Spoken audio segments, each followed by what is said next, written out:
네, 골목 상권과 전통시장을 살리자면서 유통산업 규제가 강화된 지 10년이 다 되어 갑니다.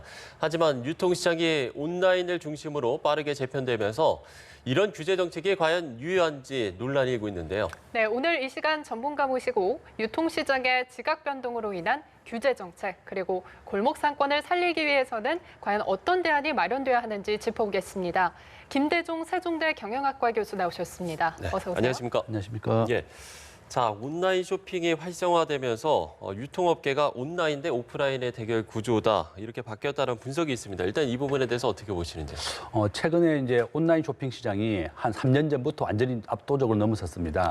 기존의 대형 마트보다도 온라인 시장이 더 활성화되었고, 네네. 지금은 60대, 70대 분들도 스마트폰을 다 보급이 되었습니다. 그렇죠. 그래서 스마트폰을 더 활성화하게 되고, 우리나라는 세계 최고의 IT 기업입니다. IT 어디에 가서 이제 와이파이를 다 쓸 수도 있고 지하철 버스에도 사용하다 보니까 누구나가 스마트폰으로 주문을 할 수 있게 되었습니다. 예. 그래서 기존의 대형 마트를 이용하는 것보다는 오히려 스마트폰으로 주문을 하고 배달을 받는 이런 게 활성화되면서 대형 마트는 어려워졌고 온라인 쇼핑 시장이 계속 확대되고 있는 것입니다. 예, 이 온라인에서 주문을 많이 하는 형태가 가격이 좀 저렴하다라는 이유 외에 또 다른 이유가 있을까요? 가장 큰 것이 이제 아까 말씀하신 것이 이제 가격 부분인데요. 보통 우리가 이제 그 대형 마트에는 인건비라든지 또 그 임대료가 있지 않습니까? 예. 그렇지만 그렇죠. 온라인 쇼핑몰은 그러한 부대 비용이 하나도 안 듭니다. 전부 다 IT 인프라만 갖추어진다 그러면 그 쇼핑몰을 운영할 수 있기 때문에 그런 예. 비용이 절감되고 또 1인 가구라든지 또 맞벌이 부부가 늘어나면서 대형 마트에 갈 시간이 없어요. 이러니까 이제 전부 다 편리하게 이용하게 되고 보통 우리가 이제 생산의 3대 요소라고 하면 과거에는 토지, 노동, 자본이었는데요. 예. 모바일 4대 생산 요소로 들어왔습니다. 그래서 어떤 기업이든지 모바일, 핸드폰을 이용한 산업을 추구하지 못하면 망한다. 이것이 정설로 되어 있고 최근에 대형 마트의 이마트가 적자로 돌아섰지 않습니까? 이게 보통 이제 지금 현재 이마트에서도 우리가 온라인 쇼핑을 확대하지 못했기 때문에 적자로 돌아섰다. 이렇게 예. 돼서 대형 마트 몰 같은 경우를 지금 축소하고 있고 온라인 비중을 최근에 20%까지 늘렸어요. 그래서 이마트라든지 롯데마트라든지 이런 대형 마트가 온라인을 도입하지 못하면 더 이상 생존할 수 없다. 예. 이렇게 긴장하고 있고 이미 한 20-30%는 이미 도입을 했다. 예. 이렇게 말씀드릴 수 있습니다. 네.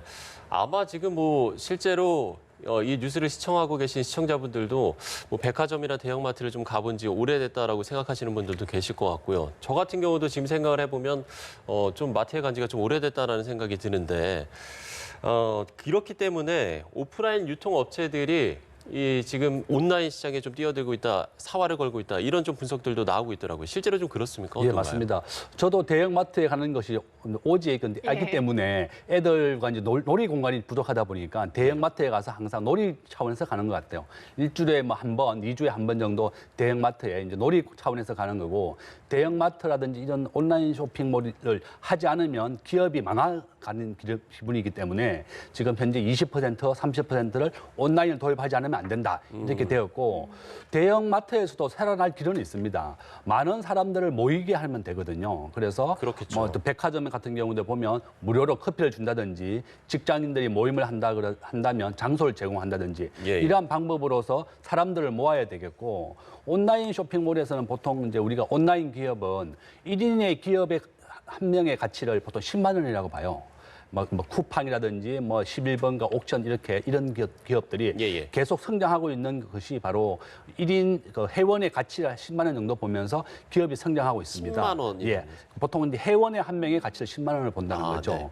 그래서 이제 페이스북 같은 경우가 시가총액이 400조인데요. 전 세계에 한 30억, 40억이 이용하니까 그렇게 가치가 올라가는 거거든요. 이와 같이 온라인 기업들은 회원의 가치를 한 10만 원 정도 보면서 계속 성장하고 있기 때문에 예. 대형 마트들도 생존하기 위해서는 온라인 회원을 가입시키고 많은 사람들이 모이게 해야 된다. 그래서 대형 마트와 백화점은 많은 사람들이 모이게 하고 또 장소를 제공하고 그러한 쪽으로 방향을 틀어야 된다. 이렇게 말씀드리겠습니다. 예, 그리고 이제 대형마트의 판매액이 줄고 상황이 안 좋아지면서 이 한 달에 2번 이상 쉰다든지 이 대규모 점포 규제를 좀 재검토해달라라는 목소리가 나오고 있거든요. 이제 더 이상 대규모 점포가 전통시 시장을 위협한다라는 좀 시각은 맞지 않지 않느냐 이런 목소리가 나오고 있는데 환경이 변한 만큼 그거에 맞게 제도가 조금 수정이 되거나 폐지돼야 되지 않나 이런 시각도 나오고 있거든요. 예, 맞습니다. 정부가 발표한 것이 이제 최근에 예. 유통산업발전법인데요. 예, 예. 기존에는 이제 대형마트가 들어서게 되면 기존의 재래시장이 죽었기 때문에 서로 상생 차원에서 월 2번 놀아라 이렇게 했었는데 예. 정부가 이걸 최근에 규제를 더 강화했어요. 이제 보통 한 1,000평 이상의 기업이 들어오게 되면 어떠한 업종에 영향을 주는지를 다 분석을 해서 내라. 과거에는 이제 보통 업종이 식당에 들어오게 된다 그러면 이 식당에 들어오게 되면 재래시장에 음식 면 어떤 영향을 주느냐 이와 같이 점점 규제를 강화하고 있기 때문에 더 어려워지고 있습니다. 예. 최근에 대형마트는 또 적자로 돌아섰고 또 특히 중요한 것은 이런 도매라든지 소매 이런 유통업이 예. 생산 유발 또 취업 유발을 굉장히 많이 시켜요.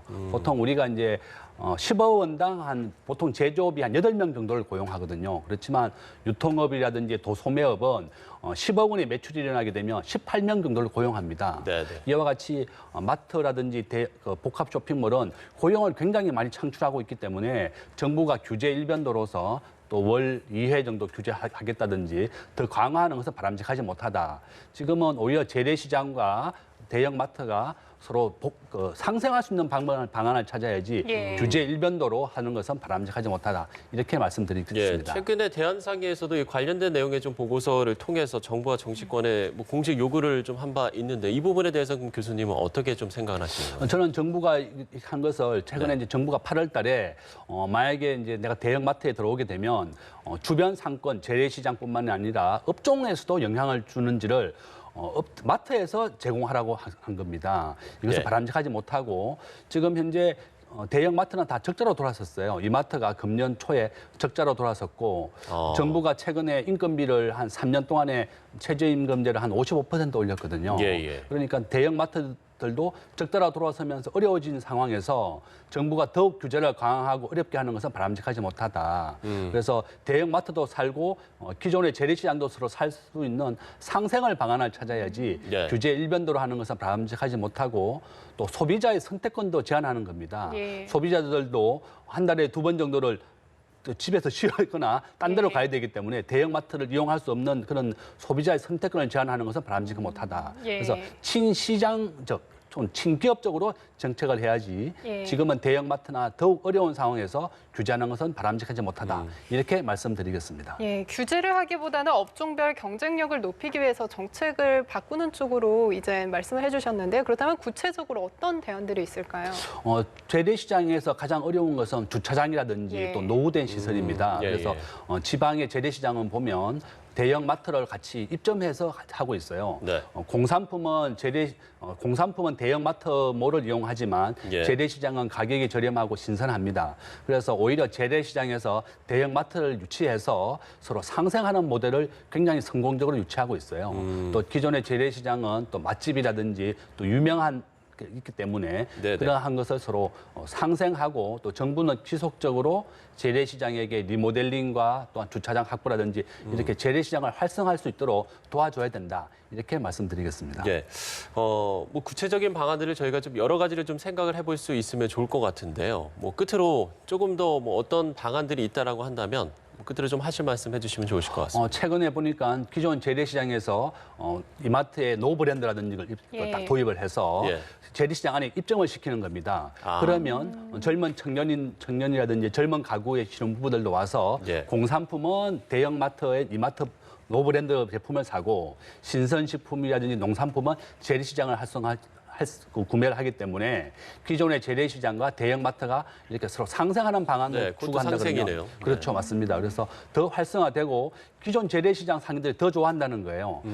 이마트라든지 대형마트가 재래시장에 들어옴으로 인해서 젊은 부부들이 더 많이 찾아오게 되니까 그래서 정부는 규제 일변도보다는 예. 기존의 재래시장과 어려운 대형마트가 서로 상생할 수 있도록 예. 서로 지원해줘야 되겠다. 네. 그러니까 상생의 모델이 필요하다. 이렇게 말씀드리겠습니다. 한 가지만 더 질문을 드리면 뭐 해외에서나 어떤 뭐 성공 사례라고 해야 될까요? 뭐 그런 부분들도 좀 참고할 만한 것들이 좀 있습니까? 예, 맞습니다. 해외 재래시장도 전부 다 대형마트가 서로 상생하는 모델을 추구하고 있습니다. 예. 해외에서는 뭐 주 2회, 월 2회 놀아라 이런 강제 규정은 없고요. 예. 이렇게 플리마켓이라든지 서로 상생해서 발전해야 된다. 우리나라의 재래시장은 주차장 확보라든지 또 편리성, 또 제품에 대한 신뢰성만 확보할 수 있다 그러면 예. 더 많은 사람들이 찾아올 것입니다. 그래서 많은 재래시장들이 오히려 자체 리모델링도 하고 주차장 확보도 하지만 또 이렇게 대형마트도 서로 유치해서 서로 상생하는 모델을 찾는다 예. 그러면 우리나라 유통산업이 더욱 발전하고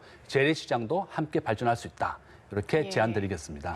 예, 우리나라도 뭐 환경이 변한 만큼 업종별 경쟁력을 높이기 위해서 머리를 맞대야 할 것 같습니다. 지금까지 김대종 세종대 경영학과 교수와 함께 자세한 이야기 나눠봤습니다. 오늘 말씀 고맙습니다.